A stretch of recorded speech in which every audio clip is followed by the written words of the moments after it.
What's going on, guys? Welcome to the Buddy's Garage channel. This is going to be the first upload, and I'm sure it's going to suck, but just bear with me. This behind me is my 1979 Malibu. I like to call it credit limit, and it will find your credit limit. Just got a little small block, 383, nothing special. The car sat outside for about 4 years, so that's why it's just absolutely disgusting.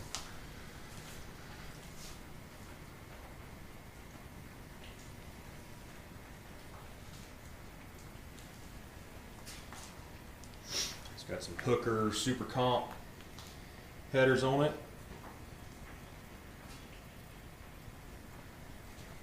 Iron heads, really nothing special.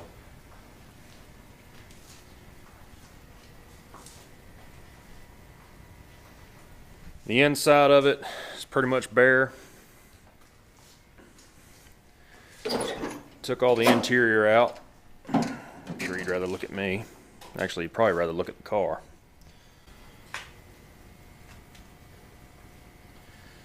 So, pretty bare interior.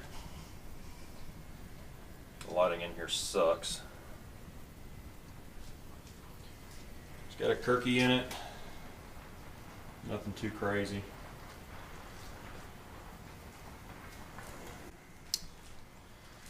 We put a Mosier fabrication or Mosier engineering fabricated 9-inch under there. Let's see. You might be able to see this. Not really. I'll have to get up under there and show you all that, so I'll do that here in a minute.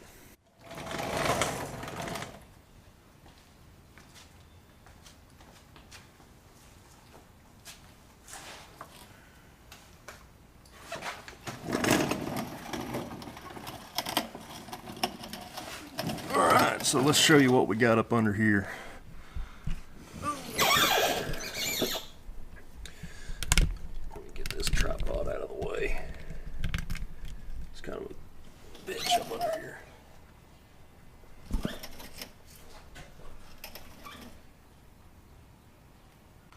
So we got a 9-inch.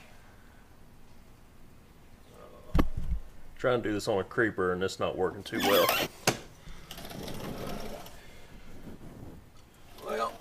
It's not messing with me. So we got some UPR upper control arms and lowers. The Mosier engineering 9-inch. We got some cheapo great stuff disc brakes on the back of this thing. Just some stock replacement shocks, stock replacement or actually I think they're trick springs on the back here. Nothing special. Nothing special at all.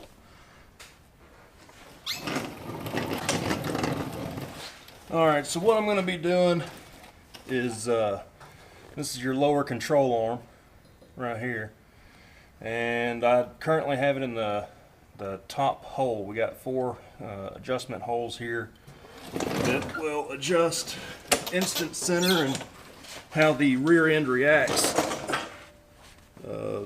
when you give it throttle and the car hooks and everything. So we went out testing. The car didn't even want to try to hook up. We were on some virgin asphalt, so I wasn't really expecting it to do anything. But the rear end wasn't even separating. We had no separation, no plant of the rear tire. So I'm going to drop this lower control arm one bolt hole and see if that does anything. And I'm going to need an air compressor to bust that loose. So bear with me 1 second. Alright, so I'm back. The hissing is the air compressor.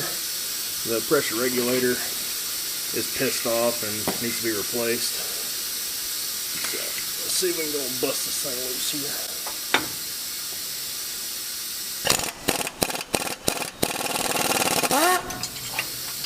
And she's loose. I'm going to bust loose the other side right quick.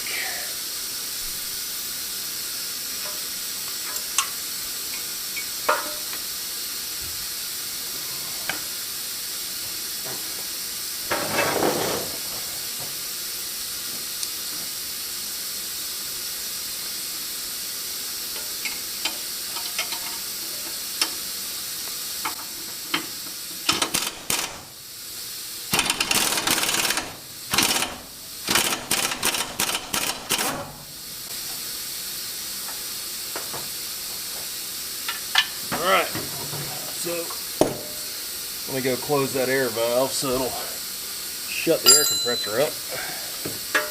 Be right back. Alright, so now that this bolt is loose, nuts off, we're gonna tap the bolt out. I can't see where I'm at.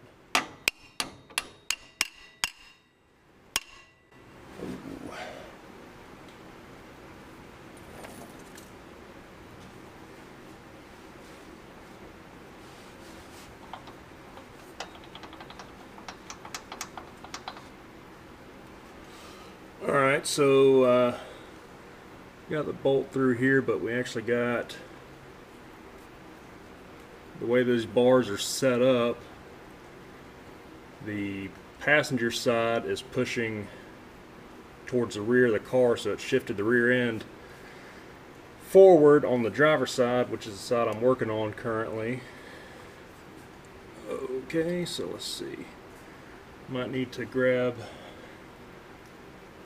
me a jack here. Put a jack up underneath this point. Yeah, so I'll move y'all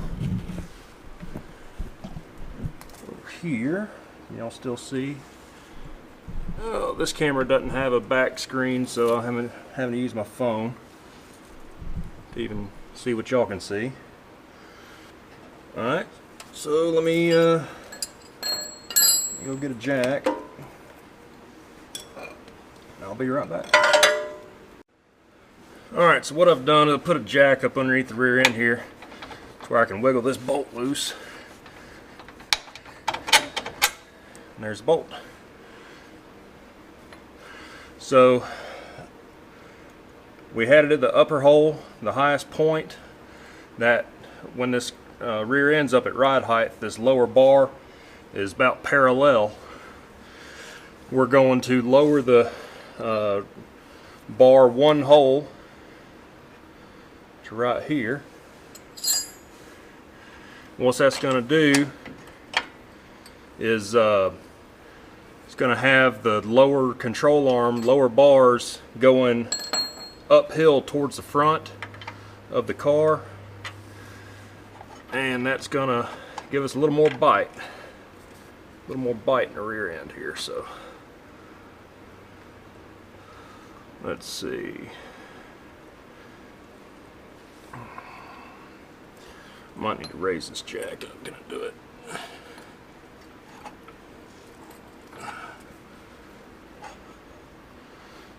Alright, let's see.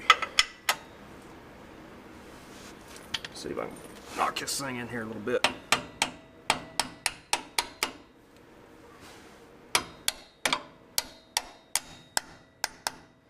Alright, we hit a wall on the other side.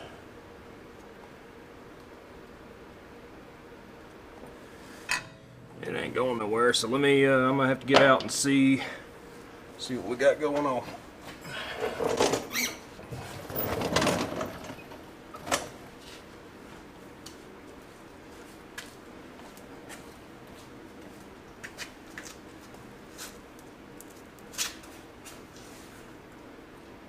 Oh, we're almost there.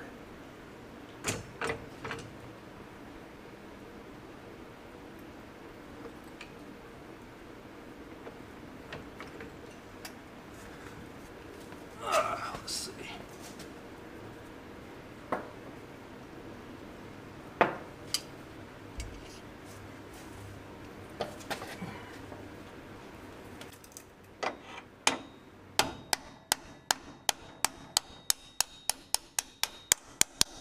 Just like that.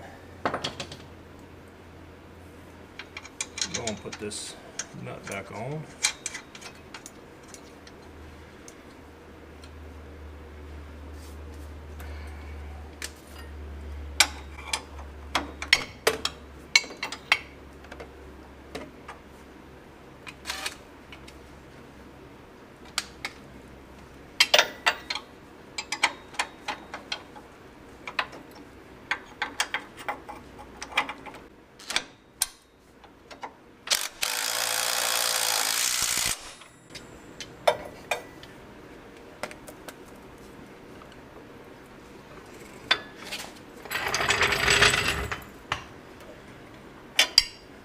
I'll come back and get a torque wrench on that here in a little bit, but let's go and move y'all to the other side.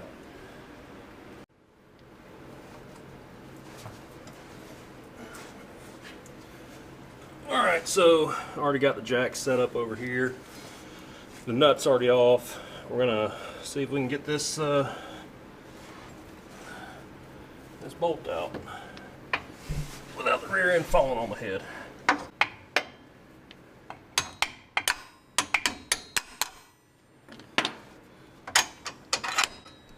That's how we like it right there. So again, this one was at the very top. We're going to be putting it in the next hole down.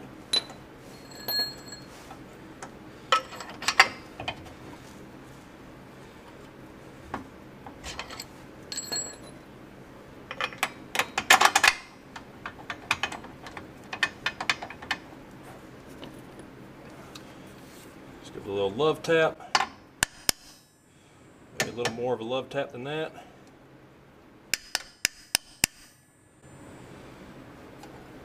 What the hell?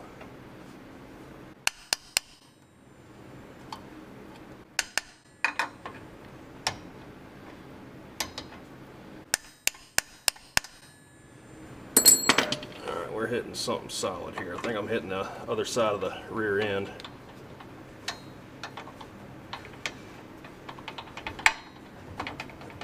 Try not to cuss because I don't want to have to spend too much time bleeping myself.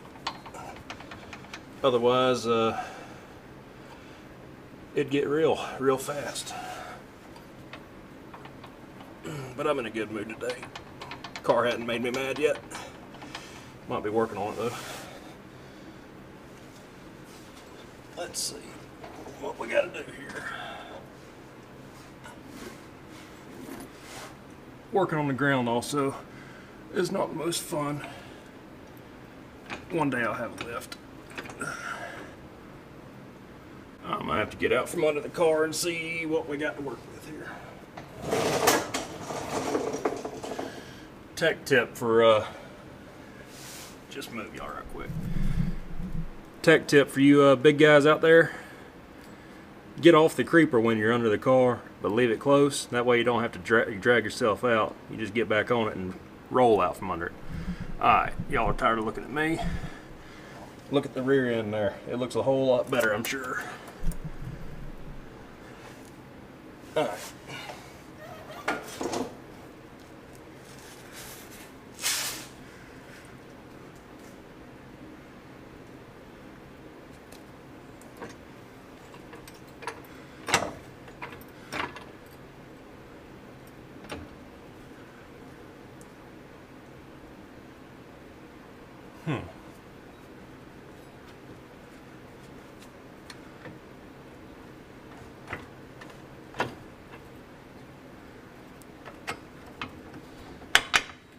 There we go.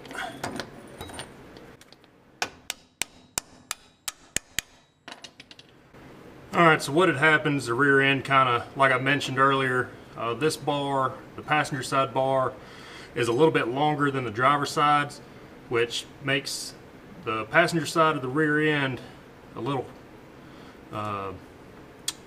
offset from the driver's side. So when I took the bolt out, the rear end shifted to the rear because the driver's side was pulling it. The driver's side of the rear end was being pulled forward by the driver's side bar. So just had to pull the rear end up towards the front of the car a little bit. Bolt slid right on through, so I'm going to put the nut on it.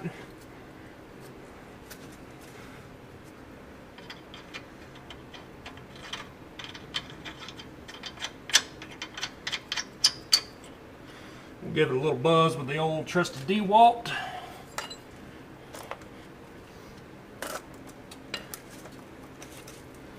Oh, this side of the shop is really tight. I got a engine stand right next to me, so I'm cramped up in here like a sardine.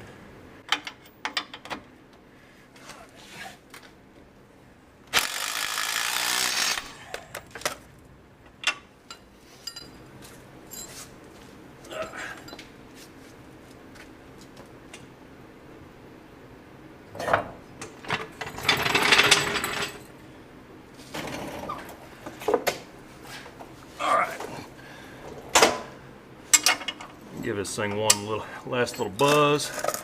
I was in a tight spot over there.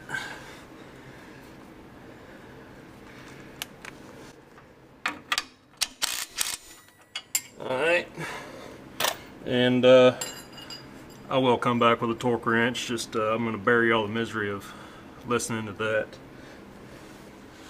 So, now you can see, can you see? I need a new camera with a screen on the back so I can actually show y'all what I want to rather than having to use my phone. But lower bars are moved, just need to tighten them up, so I'll do that off camera and I'll be right back. Alright guys, so we got the bars adjusted on the car. The rear end's now back at full droop, got the lower control arms all adjusted down one hole, so I have to see if that gives the car any more bite out on some virgin asphalt. Next thing we're going to be messing with is the fuel lines. So we got a return system on this car. We got a supply and a return. This little here is a fuel filter, and one of the problems that we had when we went out testing was we got a lot of trash in the tank. It's an old tank. We've flushed it, but we're still getting crap out of it. So went and got this little deal here. This is a canister style fuel filter. And this is Summit, and there's the part number up there. So went ahead and put that thing in line and just turned the pump on, let the fuel system run. We got a bunch of crap out of it. Already put a new filter in. The canister there, I was going to put it up underneath the rear of the car, but got to thinking if we run into the problems again with getting trash in it, it's not going to be so easy to get to, so we're probably going to put it up on the fender somewhere up here. Or somewhere in this area. We'll run a new line over to it on the supply side. We're still going to use this smaller filter. We're going to put the bigger one in line before the small filter, just to catch any of the big stuff. And the way these deals work, you got this big bowl here. Let me get that out of the way. I have to bleep that out. You got a big bowl here, so the fuel comes in this side, and it comes down through the filter. The filter has a hole in the middle, so any big stuff just goes straight to the bottom of this canister. The canister gets filled up with fuel, and then it gets pushed out this side here. So you can it'll catch a lot of stuff, but it won't clog up, getting a little bit of stuff ran through it like that smaller filter will. Let me see if I still have that filter. You probably won't be able to see it because this is on a GoPro 3 and it's like 5 years old, but it's what I got. So let's see if this will focus. So that's what was in it. It's actually been picked out a little bit. Most all this right here, I'll have to bleep that out. All that crap right there came out of that small filter. So we had zero fuel pressure. When we were out testing, you could get through first gear, and then the fuel bowls on the carburetor were empty, and it's just lean splattered like crazy. And so we had a fuel pressure problem. So be doing that. Might make another video on this. I'm gonna have to remember how to edit videos and everything. So we're just gonna try it out on this, and if y'all enjoyed it and want to see more of the car, think about subscribing. I'm gonna try to get a few more videos put up and try to make it more of a regular thing, because we're out here almost daily. So if you like what we're doing, give us a thumbs up, subscribe, and leave a comment of what you'd like to see in the future.